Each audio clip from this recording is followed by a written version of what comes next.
Welcome to the call, all millionaires. Welcome to the call.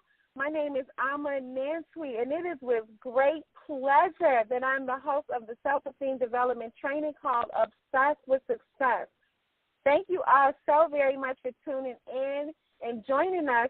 And if this is your first time on the call, let me please be the first person to inform you that we have these calls every single Wednesday, and they are always filled with strategies and tips on self-esteem development, entrepreneurship, as well as secrets of the super wealthy. This gentleman that I have the honor and the privilege of introducing has been building businesses since he was 11 years old. His very first business was even featured on a hit nationally syndicated television show called 60 Minutes. Since then, he has been extremely accomplished. As a revenue acceleration coach, he has done consulting for various Fortune 500 companies such as Red Bull and Scion, just to name a few. He's also helped thousands of ordinary people, including myself, create, build, and sustain successful businesses which create additional streams of revenue for themselves. So millionaires on the line, he literally never had a traditional job a day in his life. Mr. Ali is an author, a self-esteem development expert, my personal coach, my mentor, and my friend. Now coming right up to the line is Mr. Haziq Ali. Are you on the line, sir? I am. Yes, I am. Can you hear me, Miss Nancy? Yes, I can hear you. Please take it away. Now I'm on the line. Thank you very much for that wonderful introduction, and I want to welcome all of you to another episode of Obsessed with Success. Welcome, millionaires. This is episode number 212, where we are covering the second half of the 4 agreements. Now, those of you who were with us last week, and actually the week before that, you know then that we covered the first 2, which were 1, to be impeccable with your word, and then 2, to never take things personally. Don't take anything personally. I think that these are incredible pieces to what the book advertises as a practical journey to personal freedom. But now it's time for us to sort of get into the last half of this thing. So if you have people that you know need to hear this information, this is a good time to be texting them and sort of getting them on the line, because I do believe that this is very poignant. I do believe that this is information that can be transforming for your trajectory. And this morning we kind of talked about different ways to do your best that a lot of people avoid. So you know, you're kind of like already on the right track. But the third agreement is to never make assumptions. Millionaires never make assumptions. Now, why is making assumptions so critical to you keeping your personal peace and your personal freedom? Millionaires, I cannot tell you how many leadership failures from all these different companies that I've studied or that I've witnessed up close come from poor assumptions. And then I can't tell you how much you put success, your breakthrough, your greatness, your freedom, right, your liberation, your overall peace at risk when you assume. Here are some things that you should never assume, and I'm not putting these in any particular order, but write a few of these down. Don't assume it's a simple task and other people should just get it. Don't assume asking for help will somehow harm your influence or your credibility. Don't assume gossip is accurate. Better yet, how about if you just stay away from it completely? Don't assume if somebody reads this book, then they'll change. That even goes for the authors out there, right? Don't assume that people don't feel entitled to everything you're doing for them. 48 Laws of Power teaches us that when we're taught to never appeal to mercy or gratitude, but only self-interest. Never assume they don't feel entitled to everything that you're doing. Don't assume your awards, your numbers, and your things prove you're a great leader. Don't assume that. So then if we're going through all of these things that you shouldn't assume, how do we sort of get to this place where we avoid the argument? Well, what I'm going to do is I'm going to give you a few questions to ask yourself before you actually get into arguments, before you get into your next sort of heated discussion. And I'm not even necessarily talking about, like, fellas, when we in a barber shop and this is what we do, get in heated discussions. I'm talking about when you're in more intimate relationships and you realize that your freedom is being impugned, right? Your peace, your personal peace is being sort of encroached upon. And before you know it, you're in the thick of it with this person that you care about. I'm going to give you 5 questions. I'm going to give you, write these down. These are questions to ask yourself before you argue. Here's the first one. What do each of us have to gain by our position? Think about that. What do each of us have to gain by our respective positions? Now, we know right off we got our ego at stake, right? This is why what psychologists call confirmation bias always kicks in, which is where we distort the facts to maintain our opinion, right? Confirmation bias. Write that down. Now, we know at the very least we got to kill off our ego, but what are some other things? Maybe we have a tribe to please. Maybe we have our pleasures that we want to fulfill, right? Now, the person that you voted for in the last election, right, there's no doubt that you benefited from that somehow, even if it gave you a sense of moral superiority, right? It's very dangerous to look out for this because right now we love hating on the guy that's in office right now. We love talking about how we didn't vote for him because it gives us a sense of moral superiority. But even if it wasn't that, isn't there something that we're hoping to gain? And the reason I'm pointing this out, because if you'll just sort of acknowledge where your perspectives and your biases and your prejudice could come from, you're just like that. You're more powerful because now you're more equipped to move past it. Here's the second question to jot down. If you never want to assume, these are questions to ask yourself to keep from assuming before an argument. Are we defining the terms the same way? Now, you could argue until there are snowballs in hell about what is an entrepreneur and is entrepreneurship viable, or what is free will? But do these terms even mean the same thing to us? A lot of us, the answer is no.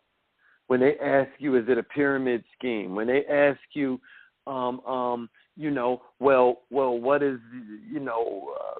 a friendship? What is your friendship like with this person?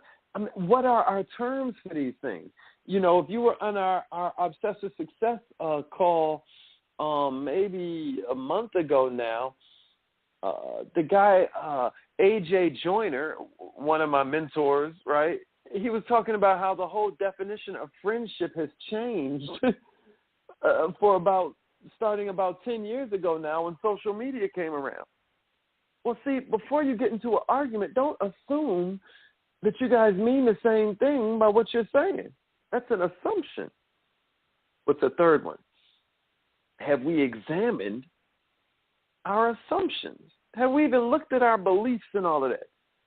Now, how are you going to win some kind of debate if you don't even know what the other person means by what they're saying? I feel that a lot of times we don't even really care.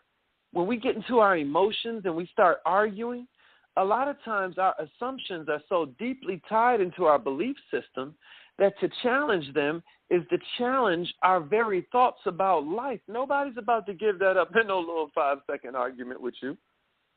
And so this is one of those questions that you're asking yourself to make sure that what you're even about to get involved in is even worth it.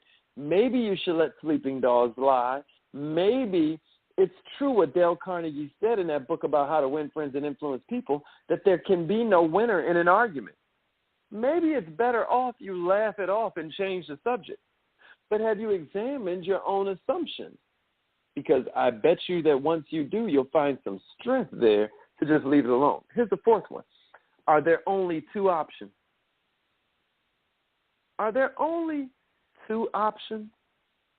You know, they always say that, well, there's two sides of a coin. But not really true, right?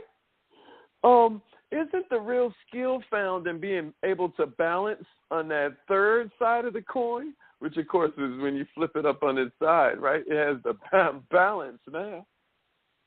Isn't it true that you can't even really have a debate until you can argue the other side, the other side's opinion just as well as you can argue your own? Millionaires. But are there just two opinions? There's usually your side, my side, and then the truth. Isn't that true? But this is the question to ask yourself before you argue. This is a question that tests your assumptions. What about this fifth one? Is this a matter of place? Is this a matter of definition?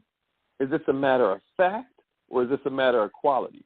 If you follow Millionaire Minded, you know we're big fans of stoicism, right? This whole thing, when you're talking about a guy like Marcus Aurelius, who's like pretty much the biggest leader in the free world, and he's just writing down his diary.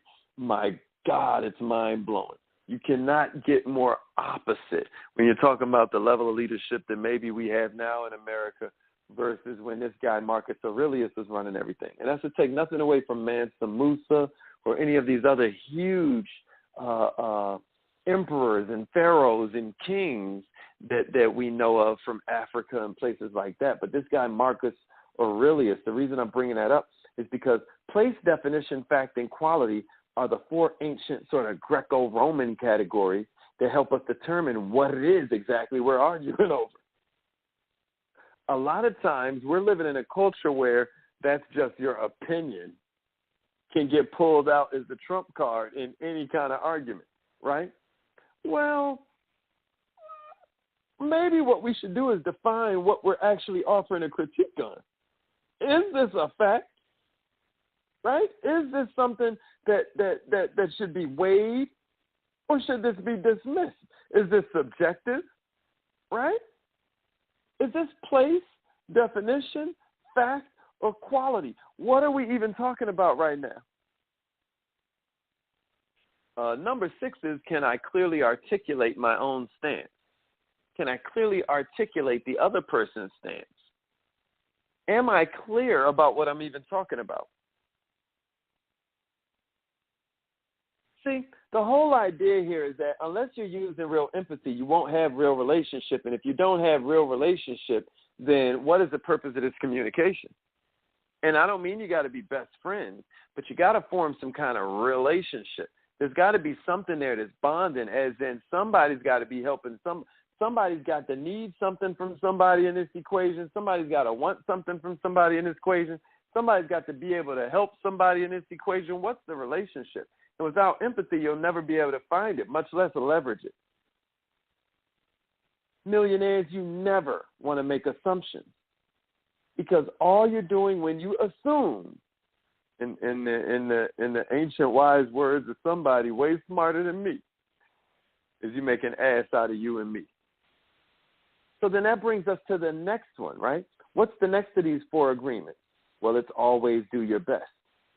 Millionaires, this seems almost simplistic. I mean, it's like, duh, always do your best, right? One of my favorite stories about always doing your best comes to us from the early 80s and a guy named Cliff Young. I always suggest people Google Cliff Young because the story sounds almost like just fantastic. It sounds like it's something out, some fantasy of mine, right? I'm always talking about all of these superhuman beings. Like, you know, one of my favorites lately is this guy named Wim Hof, right? And you know, Wim Hof walked up Mount Everest with just some shorts on, right? Or Wim Hof can, like, I mean, he's another one to Google. Maybe I'll send it out on Dear Millionaire. But Cliff Young, back in the early 80s, what makes him amazing is that all these people are lining up at the starter pistol for this race that's going to last 577 miles. Do you hear me? 577 miles. It's what they call an ultra marathon. Now, a usual marathon is about 26.4 miles, right? Again, this is 544 miles. 544 miles. So this guy shows up at the line with all of these runners who are up there stretching, wearing their Nikes. And first thing that stands out about him is he still has on his galoshes, his rain boots. You hear me? I mean, after all, he's a potato farmer. He's farming sheep and potatoes, right? This guy is like not a runner. Here's the second thing that stands out about him. He's 61 years old. So when the starter pistol goes, you know, they ask him before he starts. They're like, man, why did you come to do this race? What makes you want to do this race? And he's like, well, I had wanted to register for this other one, but I had to do something that weekend, et cetera, and so forth. You know, the reporters laugh it off, whatever. Starter pistol goes off, they get started. So everybody else takes off like runners do, and this guy's just bouncing along. He's just bouncing along at this little slow kind of, you know, little shuffle, right? Matter of fact, they started calling it just that, the Cliff Young shuffle. This guy shuffles along, but here's what's crazy. Even though he starts off way behind everybody else, he didn't know the rules.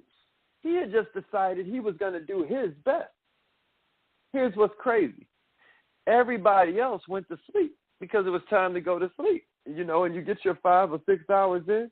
Well, he didn't know you were supposed to do that, so he just kept on running. Now, he'd had a little bit of experience, you know, with this, because sometimes the sheep would run away from the farm, and sometimes you find yourself chasing them maybe 2 days, right? And you can't sleep or they're gone. They're gone forever, so you just keep on running. Here's the thing. While other people slept, he ended up taking the lead the first night and ended up maintaining it the rest of the race. This is 544 miles. He eventually won by 10 hours. He eventually broke the record by 10 hours, and then what's crazy is that all the other 6 people that came in, places 1st through 6th, they all ended up beating the existing record too. Just not as well as Cliff Young beat the record.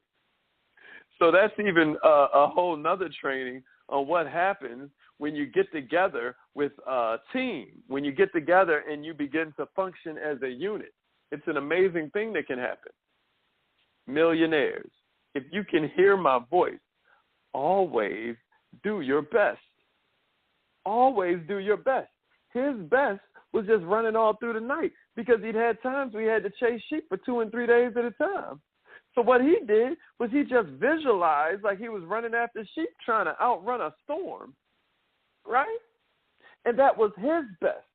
What I love about the 4 agreements is that it outlines it, that, listen, this isn't about somebody else's best.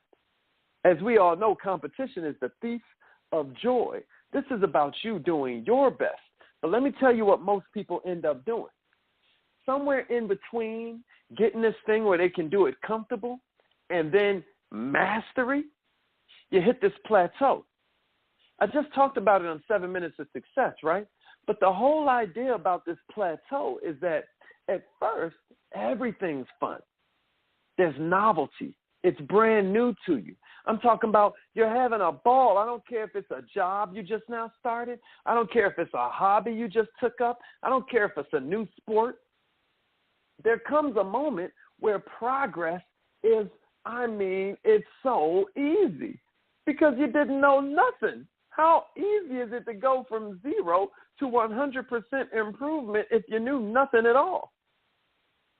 And so that's why we always enforce this whole thing of how you start off with unconscious incompetence. If we're talking about Maslow's learning flow chart, you start with unconscious incompetence, then you go to conscious incompetence, where it's like now, it's like, oh, I'm aware I don't know how to tie my shoes.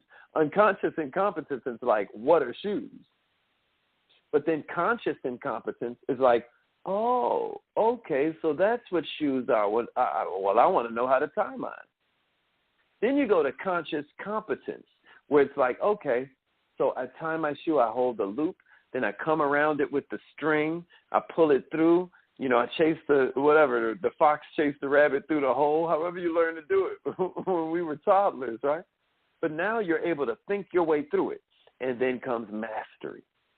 And then comes mastery, what we call unconscious competence. Millionaires, the main thing keeping most people from mastery is that they're a freaking dabbler. They refuse to stick with it until they do. Now understand that he's giving you two different sides of this principle. There's always do your best, but then there's always do your best. See, perfectionists will mess around and use this as an excuse to do nothing at all. That's not what we're saying. What we're saying is strive to do your best. Because here's what most people do.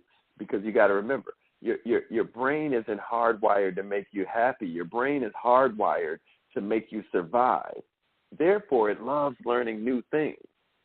So when you first jump into the job, when you first jump into the relationship, when you first jump into the business opportunity, what happens is you're on this high because it's novel and it's new.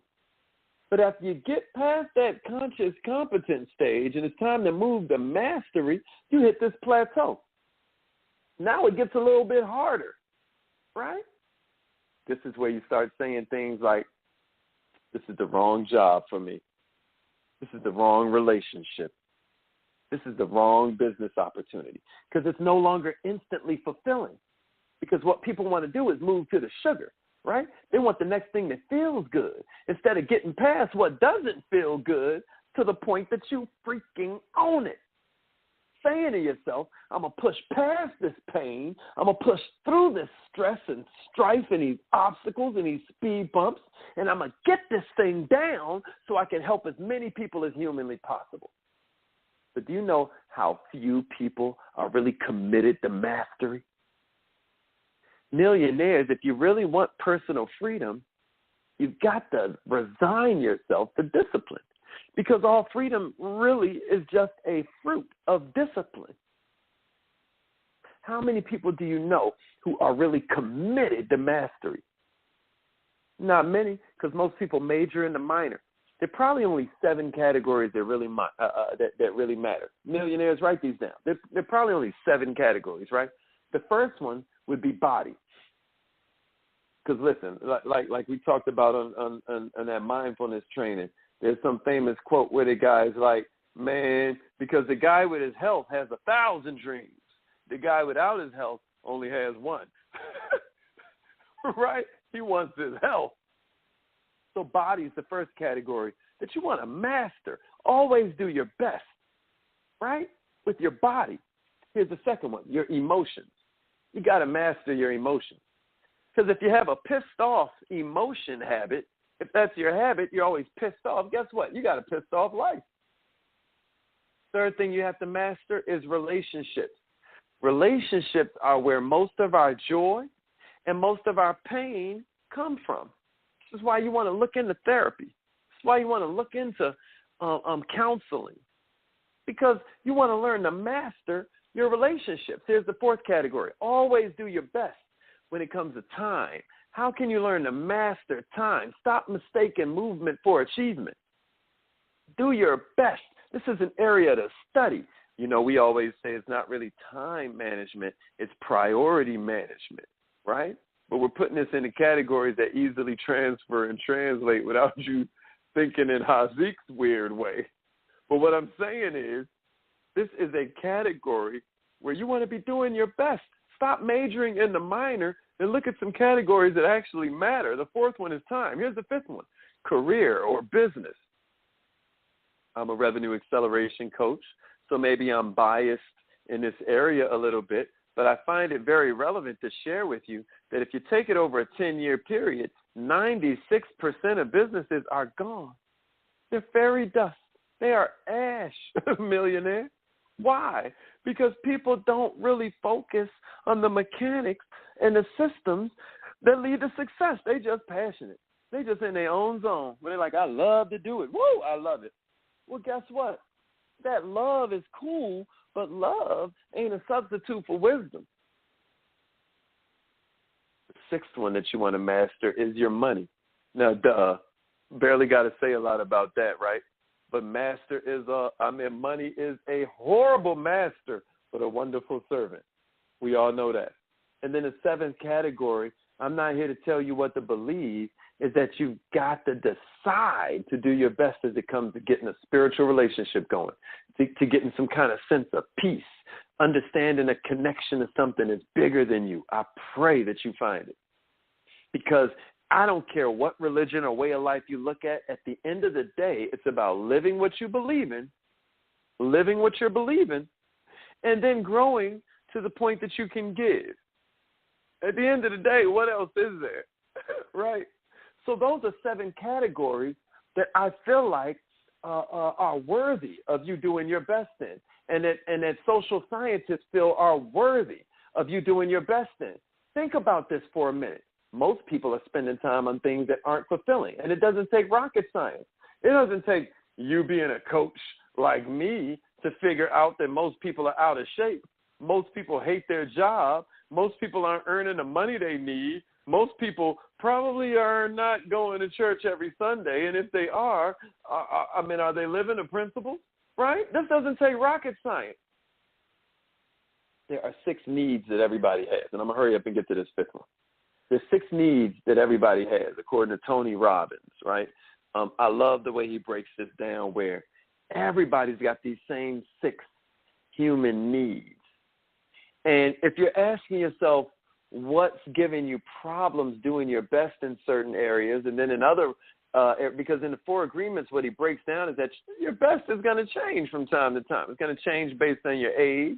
It's going to change based on your state, which is why we always talk about getting to the state of enthusiasm and enlightenment and curiosity and awe, okay? But the 2 of these that control, that you rank the highest, control your life. The 2 of these 6 basic human needs that you rank the highest, that's what's controlling your life. That's what's controlling where you do your best and where you don't. Let's look at them. The first one is certainty. The second one is uncertainty. Isn't that interesting? On one level, we need to know what it is we know. That's a need. And then on the other level, we need some variety. Ain't variety the spice of life? The third one is significance. They need to feel like the man or the woman out here, right? The fourth one is they need to feel love. We all need to feel love and loved, right? The 5th one is the need to grow. We all have a need to grow. And then the 6th one is to give. Now, what you see in society today is that most people are mostly infatuated with significance and certainty. Significance and security. It's all ego-driven. It's all social media. President Obama has a Twitter, and so do I, right? My favorite singer or movie star or athlete has an Instagram, and so do I. Significance, right? How many likes did I get? Significance. We're all driven. That's what we're starting to see is controlling most people's lives, right? And then the other one is certainty. Just this whole illusion of security that people are chasing. Millionaires, if I know that about you, I can control your whole mind. Is it any wonder that these companies use us as playthings? If all we're looking for is significance and certainty, it sounds to me like we're okay with being slaves as long as somebody recognizes us for carrying the most cotton. And that's crazy to me. But this is the life we live. I want to ask you to really look at those 6 and ask yourself if what you're doing your best at is something that's the best for you. Because it goes a long way. You do not want to climb that ladder and find out it's leaning against the wrong building. And so those are the 4 agreements, right? This this Don Miguel Ruiz really gave us a jewel with these 4 agreements, which, to recap, were: be impeccable with your word, don't take anything personally, don't make assumptions, and always do your best. But Millionaires, he actually wrote a 5th one that I thought is just as powerful. He has a 5th sort of agreement, and you know how sometimes sequels kind of suck? Well, with this 5th agreement that he came out with, I kind of feel like this is just as powerful, if not more powerful, than some of the others, because he's saying in his 5th agreement that you gotta be skeptical, but still listen. You gotta be skeptical, but you still have to listen. Millionaires, why is that important? Why is it important to be sort of discerning, right? Well, again, I turn to stoicism. You know, if you have not Googled Marcus Aurelius, I want to encourage that you check him out. Some of his ruminations will change your life, and I say that with no fear of reprisal, right? This is a world where if you don't learn the art of critical thinking, then you're food for the wolves, because everybody is studying, and I'm talking about pouring billions of dollars into figuring out how to control your emotions. So what I want to give you, and this is based on a famous metric, Bloom's taxonomy, I want to give you the 6 keys to critical thinking. The 6 keys to critical thinking. If you will utilize these, because as we all know, reason is one of the 6 faculties of our mind. You know, there are 6 faculties that we all have that we were never taught about. You know, there's reason, right? But then there's will, intuition, perception, imagination, memory, right? There's 6 of them. There's reason, but then there's imagination, will, perception, intuition, and memory. There's 6 of them. But reason is one of the most powerful tools at your disposal when you're talking about living in the United States of advertising. You've got to be able to use critical thinking in a society where they are leading you around by your emotions. So here are 6 keys to critical thinking. The first one is remember. You know, because they go remember, analyze, understand, evaluate, apply, and create. But the first one is remember. Remember. Now, how does remembering come in? Because it's like, where is it? Who is it? Can you list 4 of this, right? How would you describe this? What you're doing is you're retrieving relevant knowledge from your long-term memory so that you can utilize it right here in the moment, right? This is where you're recognizing. This is where you're decoding. This is where you're restating. This is where you're matching, relating, finding, identifying. The next key is analyze. Analyze is next. This is where you're separating sort of like the whole, you know, enchilada. You're breaking down the pie chart. You're not only breaking down the pie chart, but you're determining the relationships between each of the pieces. So it's like, okay, what box do I put this person I'm talking to in, right? What is the relationship of them to me? What is the relationship of them to the truth? What is the relationship of them to results? Who can I compare them to? Who do I contrast them against? What ideas are relevant to? How would I categorize? What can I draw from this? The third one is understanding. How can I construct some kind of meaning from these messages, right?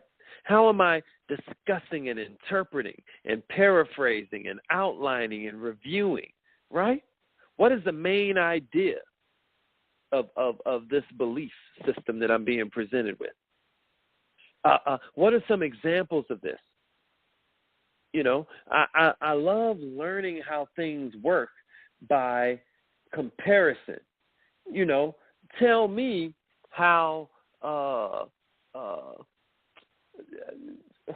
the economy is like an encyclopedia.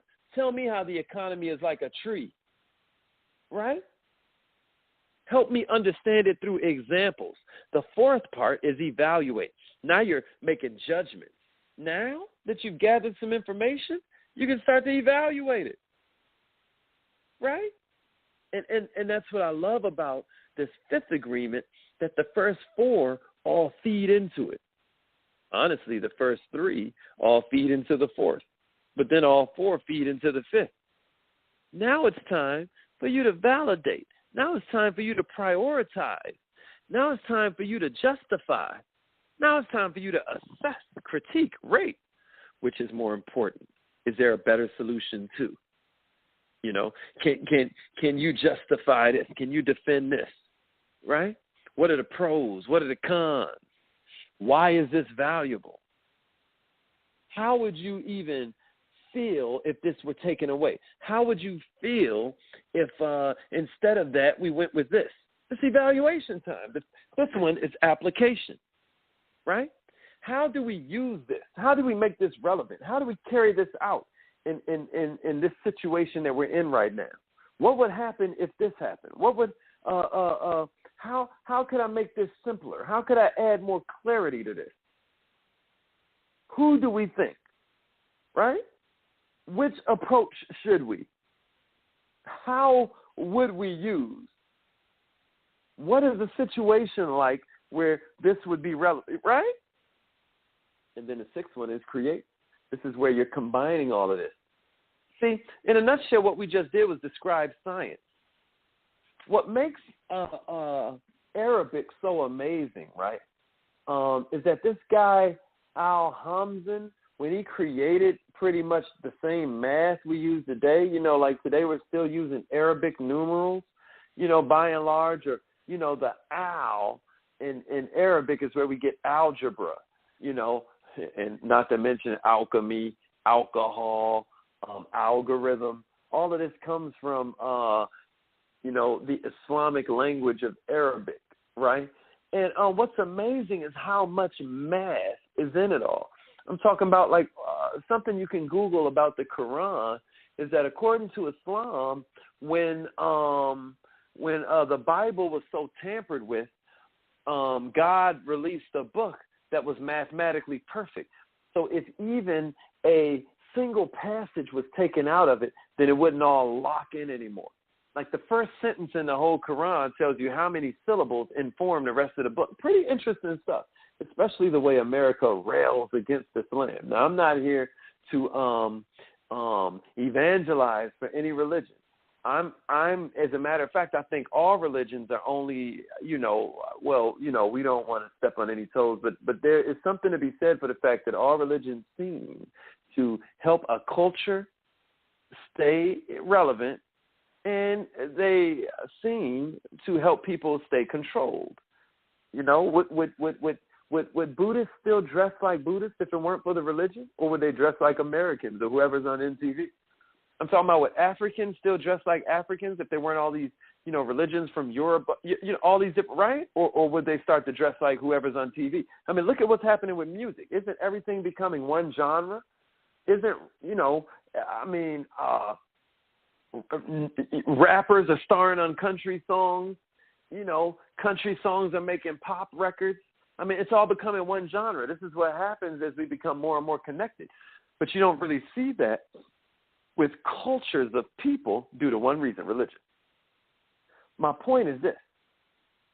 When you start to use your critical thinking skills, then you start to understand that, like, you can learn from everything. So be skeptical, but still listen.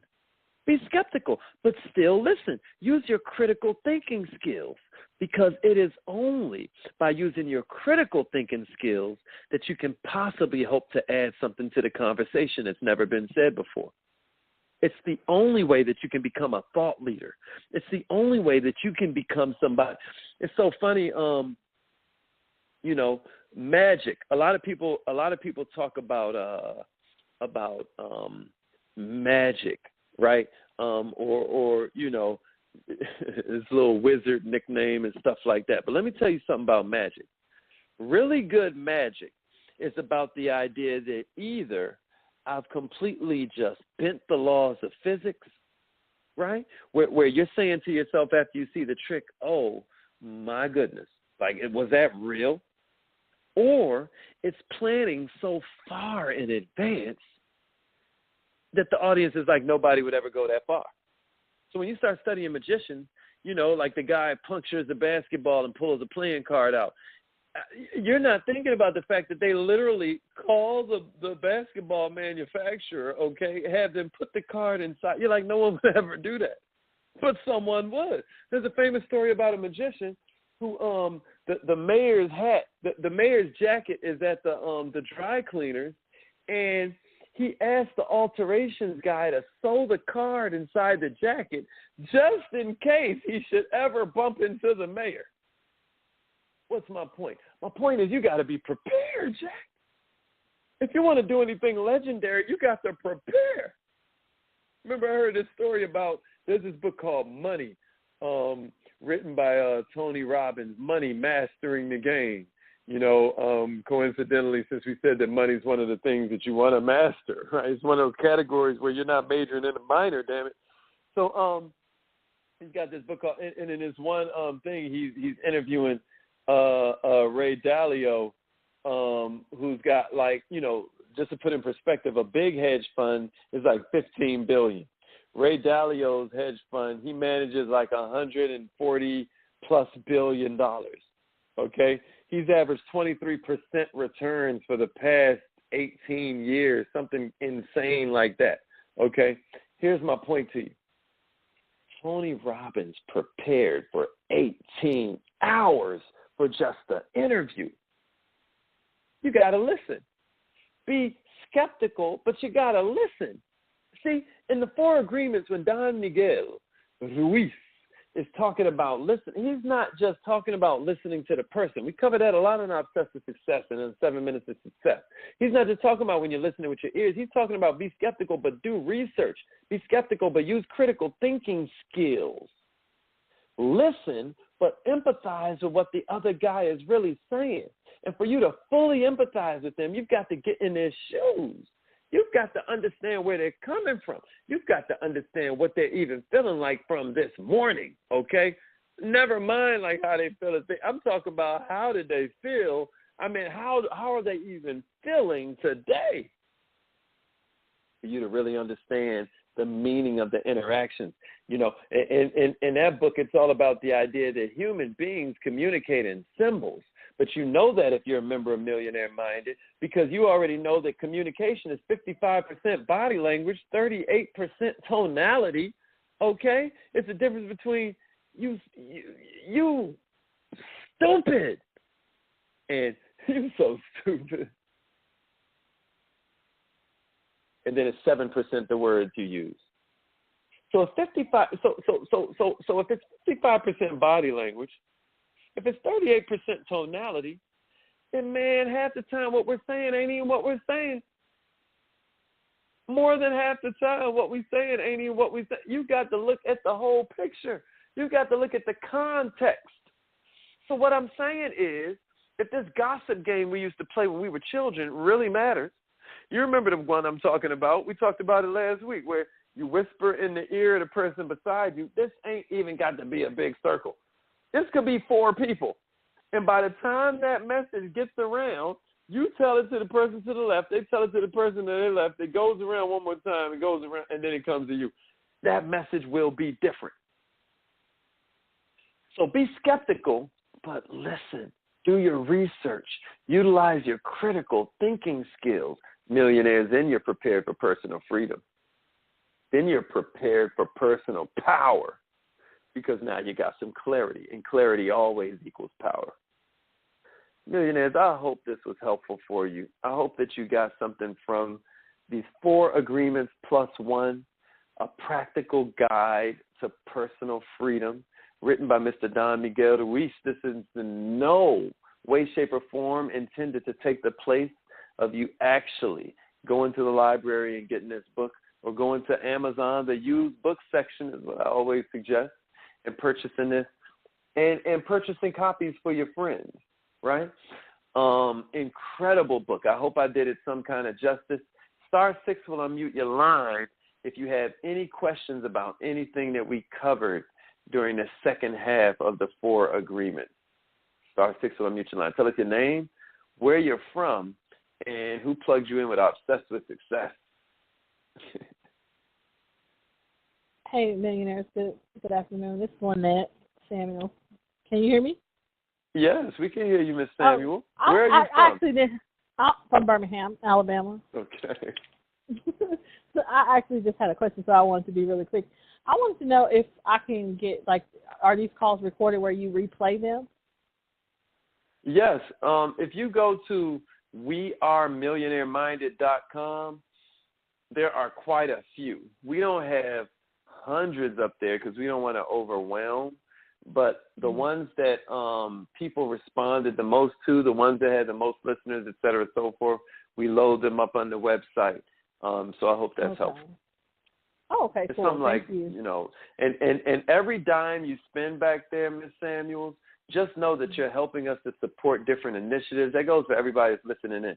If you get some value from these, then please understand that whether you get the archived episodes of the training, or whether you're talking about something like the vision board coloring book, or you're just talking about the clothing, which we call entrepreneur equipment. Yeah, the sweatshirt. No matter really what nice. you. Oh, thank you. Appreciate it. Well, yeah, all of that stuff counts, and it helps you to support what it is that if it's supporting you, it helps you support it back. So thank you very much for that. Oh, okay. Thank you, Miss Sanders. Okay, who else wants to share? Anybody got any questions? Yes, sir. Good afternoon, Millionaire. Good afternoon. This is Josh Harris from Indiana. Hey, how you doing, Josh? Fine. I just want to know, what is the book called again? It's called The 4 Agreements, man. If you have somebody who puts you on the line, tag you on inside entrepreneurship, there's a whole sort of post about it. So make sure. Have you joined our Facebook group, Entrepreneurship? Yes. Okay. And you know what I'm going to start doing? I'm going to start having everybody say their name, where they're from, and what kind of business they actually own. I think that would be very helpful. So, Josh, what kind of business do you have, man? I work at Goodwill. Okay. And I work, and I have a little business on the side. I kind of do DVD for people. I don't know if you call that a business or whatever, but oh, we absolutely call that a business. Anything where you are serving a need, and there's obviously a need for that, and you're serving it, so that's absolutely a business. You can apply the same metrics that we're teaching to people that, do pharmaceutical sales, or run, salons, or practices of some sort, or firms of some sort. You are in the same exact category, my friend. So thank you for being here. I'm glad you got something out of it. But it's called The 4 Agreements from Mr. Don Miguel Ruiz. Okay, do. No problem, man. Thanks for being here. Okay, anybody else want to share? Anybody else had any questions? *6 on mute your line. Tell us your name, where you're from, and what kind of business you own. You don't even have to tell us the name of the business. Just tell us what you do. Anybody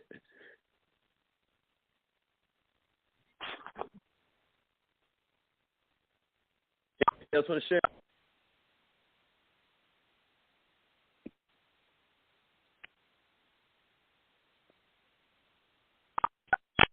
Okay. Well, if you have Bright not... Day, my brother. Hey, how's it going? Good evening, good evening. Good evening. This is Charles Crawford from Washington, D.C. Okay. And I was brought on by Sister Freedom Mill, and I'm also a builder. I work as a home improvement active creator. I do all the electrical and carpentry work and that type thing. That's what I do. But yes, as the 6 keys to critical thinking came on to the last key I got was number 5, application. What was the number 6 key? You're talking about the critical thinking, or what are you referring to? To critical thinking, 6 keys to critical thinking. Okay, so the 6 keys to critical thinking, and it's very important that you also study Marcus Aurelius. Marcus Aurelius will blow your mind, and Stoicism and all of that. But the 6th key was create. Now that you've compiled all of this data, now it's time for you to sort of implement it in some kind of new form. You created a whole new thing now. So that's when we get to that part where we're starting to build and combine and improve and produce and adapt and formulate. Now we're talking about what's the alternative to. Well, could we invent this? Or how can you imagine that? Yeah. Yes, sir. Yeah. Okay. I truly appreciate that. And I send blessings to all the millionaires this evening. And thank you, sir. Thank you extremely much. It's no problem at all. As a home builder, man, I'm going to tell you, you want to make sure you got your clients under some sort of insurance program. Like at this point, you should have homes under contract. Like, hey, if anything goes wrong, you're paying me this $20 a month, so you have no service fees. And you should be doing that for about 25 to 100 of your best customers. And that $20 times 100, you can do the math. But this is where you begin to be able to create a retirement for yourself by using predictable income instead of just bumbling around like most business owners. Don't forget, revenue acceleration coaching applies to every kind of business. I don't care if you're self-employed, a contractor, or somebody who is just doing sales for another company. You still got to fall into those 3 metrics of before, during, and after. So, man, I hope you've been enjoying yourself on this journey. Yes, sir. Yes, sir. I appreciate it. You on your journey. And and also happy belated birthday. I appreciate that. Yeah, what day was all the way birthday? From the DMV. So, does anybody else want to share before we get out of here? I guess we got about 7 more minutes before it's an even hour. I don't want to hold nobody too long. If y'all ready to go, then we can go. Okay. Well, make sure you. Yes, sir. Yes, sir. Yes, we can hear you fine. What is your name, where you're from, and what do you do? Good evening, millionaires. My name is Ernie Singleton, native of New Orleans by way of Los Angeles, but today, for the last 3 years, I live in Las Vegas. I don't get an opportunity very often to be on this call. As a matter of fact, this is my first time on this call because normally I'm working. I'm an entertainment consultant, Haziq. But I just wanted to take hats off to you, man, because I'm on your morning call quite frequently. It's a 4:30 call for me because of my West Coast time zone. Yeah, but I'm there. But I just want to say you hit some very, very strong nerves. I do work in sales because we're always selling ourselves. In my business, in order for it to work, I have to sometimes convince people. I was very appreciative of the things you talked about, things to ask yourself before you argue with someone. I usually don't argue with people, but every now and then, the ninth ward of New Orleans comes out of me, and I find myself about to argue. Real talk. And I have to catch myself. But you hit very strong points, and so often I'm talking to people who don't have the cultural wherewithal that you just shared with us on this call. I don't want to take a lot of time talking about any one element. Everything you gave us was incredibly powerful. But winning an argument, my goal is usually not to win an argument. I'm usually trying to win a deal or trying to make something positive happen. If I don't accomplish that, then I've lost. But your points on what you do, I thought were very, very profound. you talked about the body language and communications. I've had to study that, and you're so on point. Only 7% are words. So oftentimes I have to teach myself to be animated when I'm communicating with people because of the importance of body language and getting loud or showing emotions. It's so profound and so important. I don't know how you do what you do. I love you, my brother. I have tons of respect for what you do. I've worked in the music industry for over 35 years, have been involved with some of the most legendary artists on the planet. We won't go there, but I totally admire what you do and the sophistication that you do it in, and the fact that you're consistent with giving. You're constantly giving. And, you know, I got friends that are millionaires and billionaires, and they don't do what you're doing on this call. So my hat's off to you, man. My hat's off to my brother Chuck Wu, who got me on the call. And millionaires, take notes. And anybody who want to know how to document this, there's an app called ACR. It's a recording app that will record your call. Doesn't help you for calls you're not on. But being a West Coast guy, sometimes I have to record the call because, Haziq, sometimes you lose me. I'm always in mute, so you never hear snoring. But sometimes you lose me. And I go back and listen to my call, guys, throughout the day, any day of the week. Haziq, thank you. Millionaires, hang in there. And please, guys, tell a friend. They need to experience this. You can't verbally explain this to them. You've got to coach your family and friends to get on this call. But Haziq, absolutely. Man, thank you. I wanted to, I try to give little revenue acceleration tips to everybody who speaks up and who takes the courage and the time and the energy to speak up and pour into us. And for you, man, I will tell you, if you have not researched Shep Gordon, I would get everything I can on it. He's got one called Diary of a Supermensch. I think Michael Myers put out on him. There's a documentary. That guy was phenomenal. I mean, we're talking about a guy that managed everybody from Teddy Pendergrass and Luther Vandross to Alice Cooper.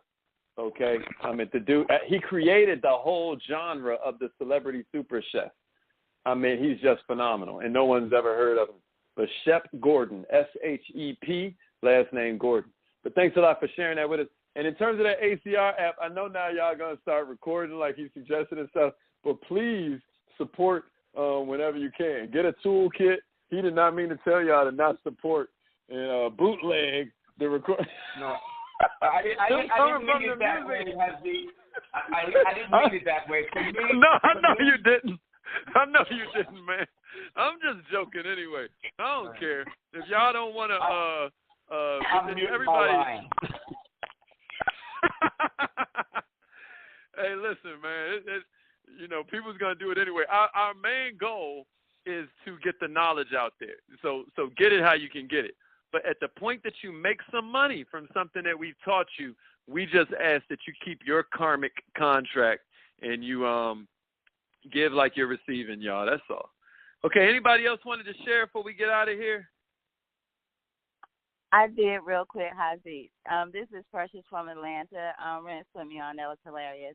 I missed number 4, and I don't have the recording system. So can you just real quick tell me number 4? Look, I got one better for you. Ask in entrepreneurship what number 4 was. Somebody going to give it to you. That way we're not spending a lot of time. I asked for a study buddy and Millionaire 9. You do lose me sometimes. I am taking notes. So if anybody wants to be my study buddy, I will appreciate it. Well, no, Precious. The way you do a study buddy, Miss Precious, and where are you from? Atlanta. Okay. The way you do a study buddy is that you ask one of your family and friends. It's not really about finding somebody that's already on the line. It's about reaching out to one of your family and friends and pouring into them about, think of how many people that you know needed to hear about never making assumptions and always doing your best. Think about how many people so that's how you do it. You add value into them and then they add value back into you. Okay. I mean, this is a little metaphor for life in general. We're not coming to take per se. And I know that ain't how you thinking of it, but I'm just making sure you see. If we just take from what's already there and say, hey, let me use some of who's here already, who's the boom, boom, boom, boom, boom, versus if we add people to it, you see? Now it's like, hey, I need you on this call with me tonight so you can help me take notes. Then it changes the whole dynamic.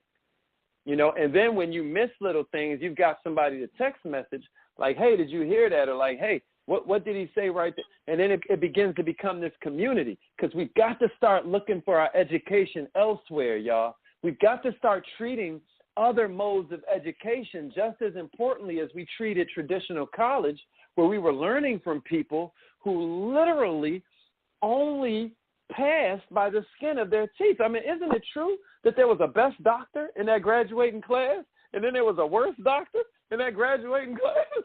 Isn't it true? And so what I'm saying is, a lot of times in the world of personal development, what separates is that we probably hold personal development teachers to a higher standard than we do traditional education and the people that were teaching us things in the traditional school system. So with that said, when you bump into this world and you're dealing with somebody that has results, your whole objective is to gather this information. Your whole objective is to be obsessed with learning more than the next guy, modeling the mentality and the character and the habits of these people that have the results we want, because we know it ain't that God loves the CEO more than God loves the janitor. It's just literally that the CEO is using better information. And so this should be priority number one. We should never be on the call by ourselves. And I'm really thankful for this whole little segue right here, because this allowed me to kind of share all of that. You should never be on the call by yourself, y'all, ever. Because this information, you're forgetting half of it 2 hours later. According to science, you're forgetting 50% of what you heard 2 to 4 hours later after you hear it. So let's not kid ourselves like we're doing something if we're on the line by ourselves. Mr. Ali. Yes. Nathan, Hampton, Arkansas. I am in the insurance business. Okay. And I wanted to say that this call has been very, very helpful business-wise, but as the mother of a just turned 19-year-old who just entered college, we sometimes have problems communicating with our children now. Especially seeing that we're from one era and so many changes have taken place, especially with technology and everything. But I just wanted to say that what you had to say today really, really helped with my business, but I found myself thinking about the communication skills needed to communicate with my child as well. And for that, I wanted to say thank you. Wow, I'm really happy to hear that. Well, if this was helpful at all, then, definitely make sure you grab a copy of the book, even if you do an audio book of some sort. But, yes, ma'am, I a lot of times, I find myself delving into topics that don't necessarily sound like revenue acceleration, even though that's my particular lane. Well, that's because a lot of this stuff is mindset. And if we can use whatever carrots appear, right, when you talk about the carrot or the stick, if we can use whatever carrots that appear to get us to take some steps in the right direction, then I say they're useful. And so I sometimes have to dangle revenue acceleration. If I sometimes have to dangle the objective of making more money to help us remember how it's important to become better people, right? If I have to make us, jump through the hoop of being better people to make better money, then, man, we winning all the way around. And so that's why sometimes we're talking about competence, sometimes we're talking about confidence, because I truly believe that at our most competent and at our most confident, we are the best people. I think that we are our best selves. So, yes. Thank you very much for saying that. Okay, everybody, I think that'll do it for this week. I see everybody in the morning for 7 Minutes of Success. If you have any kind of questions and you were not brave enough to say them during the Q&A, you can reach out to me. My name is Haziq Ali. You can find me on Facebook or you can find me on Instagram. Whatever is your your pleasure of choice. I was going to say pick your poison. I was going to say your drug of choice, but all this just sounds really politically incorrect. But the bottom line is that if there's any way I can help you, then please reach out. And remember, either your mind has to expand to match your goals, or your goals will just start to shrink to match your mind. Good night, y'all. Peace.